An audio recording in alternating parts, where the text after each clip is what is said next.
to the Monday night football game. Got the Colts playing at the New York Giants. Indy opened 3. It's up to 3.5. The total has gone up quite a bit too, from 49.5 to 52. Actually, decent weather for this one. 40 degrees, but no rain. 10-mile-an-hour winds.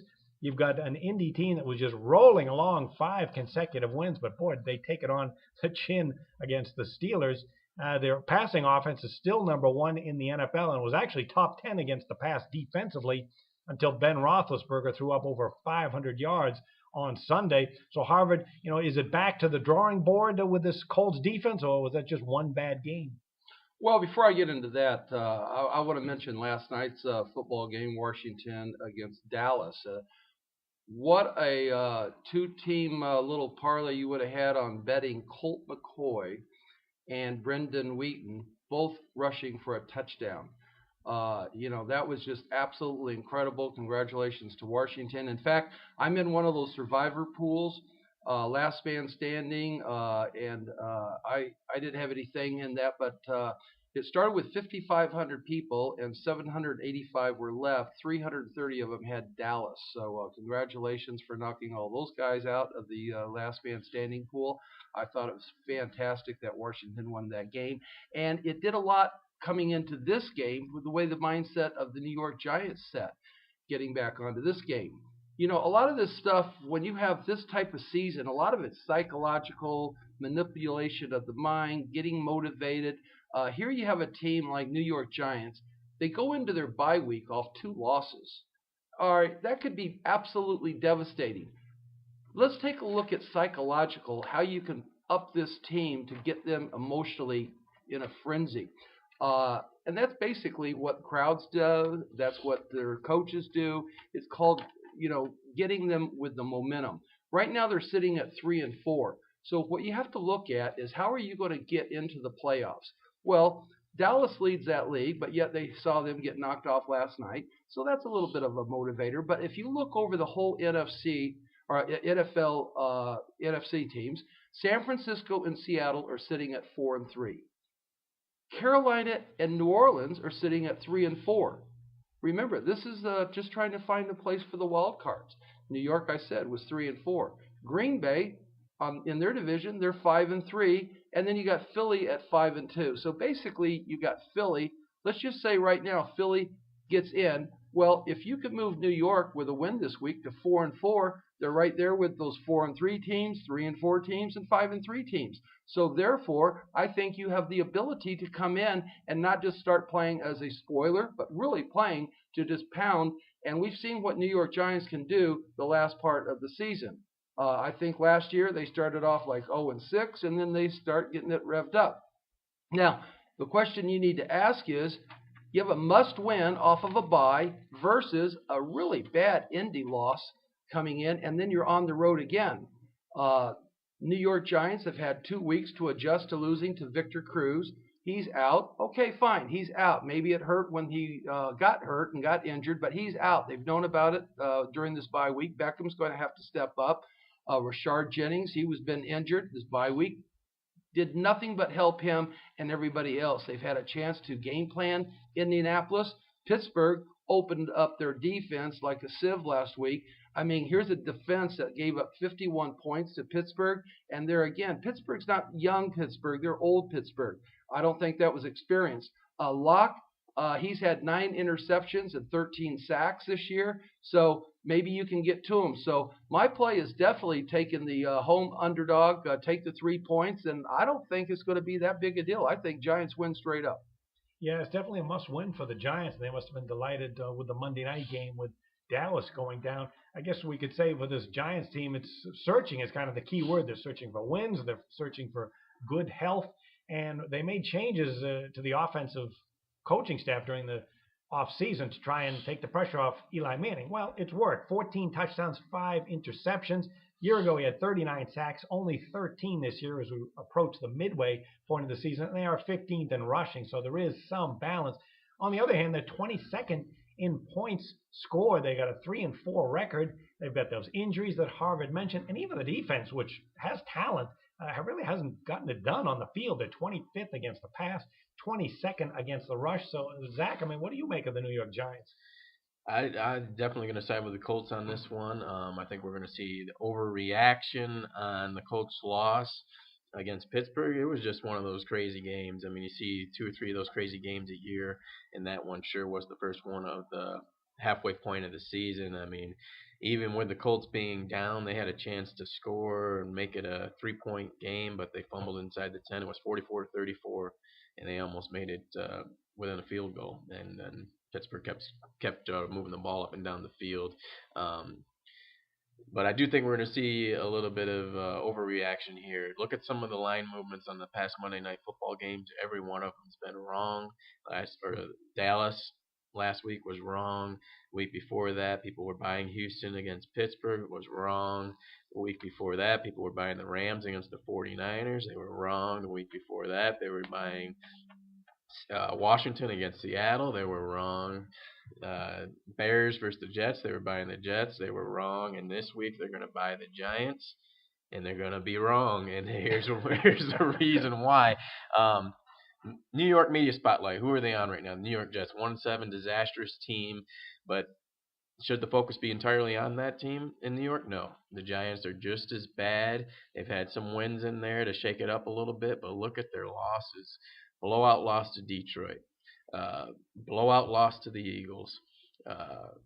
Really bad loss to the Arizona Cardinals, 26-10. And then a loss to the Cowboys. The game was a little bit closer. The score was a little bit closer than the game indicated. I don't think it was it's a 10-point finish. They got a late touchdown, but bad losses. And then look at their talent downgrade. There comes a point in time where a regime has to be changed over, front office and coaching staff. Look at their talent just diminishing year by year by year. Their heydays, Tiki Barber at running back. Brandon Jacobs keeps going down. Heyday at wide receiver. Plaxico Burress. Victor Cruz out, obviously. They've had some other good guys. They're gone. Talent grade down. Defensively, Michael Strahan. UC Umanora and the guy on the Raiders. All those guys are gone. Talent diminishing. And now it's getting to that point. This is the point where everyone's going to think, 2007, 2009, they always turn it around. 2011, they always turn it around. But not this time. Andrew Luck, I believe in this guy. They've had some of the best wins this season to me on what I've seen against Baltimore, against Cincinnati, against a few other teams. They've had some really strong wins. And defensively, they just broke down. That happens from time to time. But defensively, they've been strong this year. I think they go on the road. They get this win Monday night, and I really think that Andrew Luck's going to set the tone early on in this game. And let's not forget that talent diminishing I was talking about. Another cast-off from the Giants, Ahmad Bradshaw, one of the key backs for the Colts. He'll have some tips to pass over to the coaching staff, and I think he's going to have a big day. I wouldn't be surprised to see both running backs, Trent Richardson and Ahmad Bradshaw, combined for 150 to 200 all-purpose yards, and it might be an ugly one in New York. Get ready for the tabloids. All right. Well, Tom Coughlin certainly is, because he had a meeting with the team this week after the bye week, and he said, look, no BS. We got to get to work on this game. And I would be cautious about backing the Giants because, believe it or not, after a bye week with Tom Coughlin, they're only 4-9-1 against the spread. They've also been terrible in the month of November, 19-42-1 against the spread. I'm going to take a look at the total because the Colts offense is number one in passing in the NFL. Giants historically against great passing teams go with ball control, which makes sense. You want to chew up yards in the clock, and they're going to have to do that in this game. The running game is improved a little bit from a year ago, and Eli Manning is fine with those short, safe passes. Giants are 4-1 under the total at home, and when they face a team with a winning record, they're 16-6 under the total. That's the way I look at this one. All right, now let's tell everybody what we have going on. Harvard, that sizzling 51-31 run since August 1st. You're off that 3-1 weekend, including Utah, your Pac-12 game of the month. How can folks get aboard for this weekend? Well, the best thing to do is come to jimfice.com, go down to Harvard, and click on this 3-pack. It's just $66. But remember, I'm 20 games over 500. That's $20,000 in your pocket minus some juice if you're betting a dime a game. I got 3 games going this week, and I'm telling you right now, this is a 3-0 weekend. I got a 100% double system game of the year. I got a college game that's in a situation that's never lost going back the last 8 years. And then it's my Sunday AFC rival game of the year. There are 3 different types of games, but they're all 3 going to win. So come on board, $66 for those 3 games. And my best bet for this week on the show, going up to I'm 6-3 right now. We should move to 7-3, which is 70%. We're going to look in the Pac-12 where UCLA is hosting Arizona. UCLA sucks. They just gave up 500 yards to Colorado. When you look at Brett Huntley, his offensive line is creating two. They're giving up anything. I mean, he can't pass, he can't throw, he doesn't know what's going on. To a degree. Arizona 6-1. I mean, I can't even believe they're the underdog in this game. They're getting +4 points right now on the early line. If you go back the last 3 weeks, they beat Oregon. Not many teams have done that. They lost to USC by 2, and then they just hung up 59 points last week on Washington State. They're ready for this game. They've been aiming for this game, and I'll tell you what. The more that Michigan goes down, the more that this team goes up because they love the fact that Rich Rod is down there coaching, and this is the way it's going to be. But Arizona 6-1, moving to 7-1 with an outright winner on UCLA, and that's my best bet on the games. But your best bet is go to jimfeist.com, pick up that package. I'm telling you right now, I need you to come on board and get those 3 games. It's only $66. And let's get bored. It's never too late to win. 3-0 on those 3 games. Oh, yeah, the UCLA defense has been terrible all year. 1-7 against the spread, and that defense is the biggest reason. Zach, let's get a best bet from you. Plus 23-14 in college football, 25-6-1 NFL run. Your 3 packs have been money in the bank consistently, and you've got some others going this week. You know what? In college, I've been doing. I've really been limiting the board. College this season has been really frenetic from a week-to-week basis. So I look at the Thursday, Friday games. I've tried to pick 2 in there, and then I'll try to pick 2 key games Saturday for a 4-game pack. And I'll keep doing that this week. There should be 3 to 4 games on Friday. Maybe I'll have 1 from there, 1 Thursday, and a couple from Saturday. But get that pack on jimfeist.com. Should be between the $55 and $60 range, depending on the amount of picks. In NFL, get on board with me. It's been a great run in October. I only lost 2 games in October. The game with Tennessee, and then the first game of the month with Chicago Bears meltdown against Carolina. 17 other winners. Been a great run. Thank you for coming on board, people that have. And best bet this week in the NFL.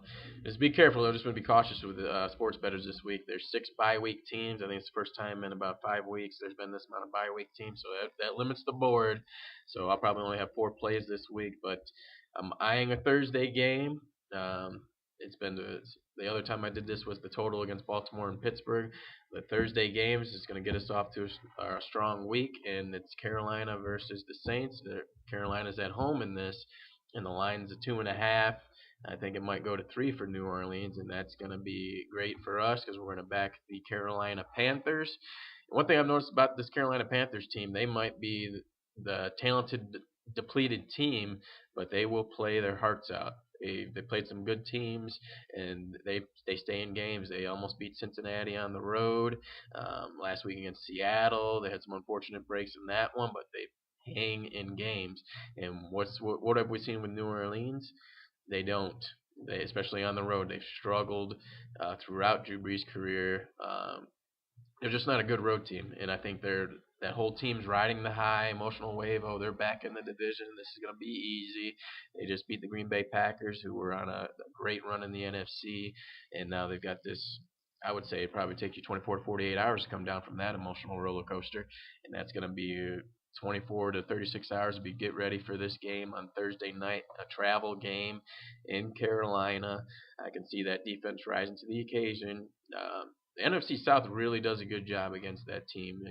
They really do. Carolina, Tampa Bay, and the Atlanta Falcons. They play those New Orleans Saints tough.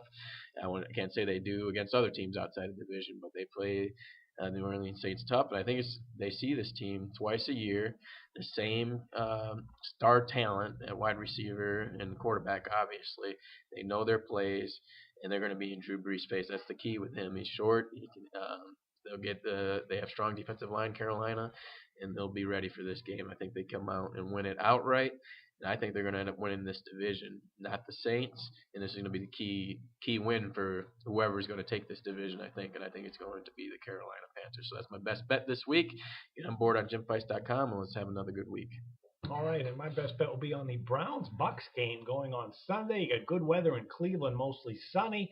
This Tampa Bay defense is not good. Dead last in the NFL in yards allowed in points, 32 points per game. Tampa Bay 4-0 over the total on the road. The Browns 7-3 over the total at home. Free play Tampa Bay, Cleveland over the total on Sunday. If you want to get a 3-pack from Jim Feist, Harvard, and Zach, that's available. It's a 3-pack, 3 games in 1 package at jimfeist.com. Plus, Jim has an NFL high roller going Sunday. He passed last week on putting one out online. However, he's 3-0 his last 3, and he has another one. It's actually a total. It's available now at jimfeist.com. Good luck with the games, everyone, and we'll see you next week with another edition of the NFL version of Pro.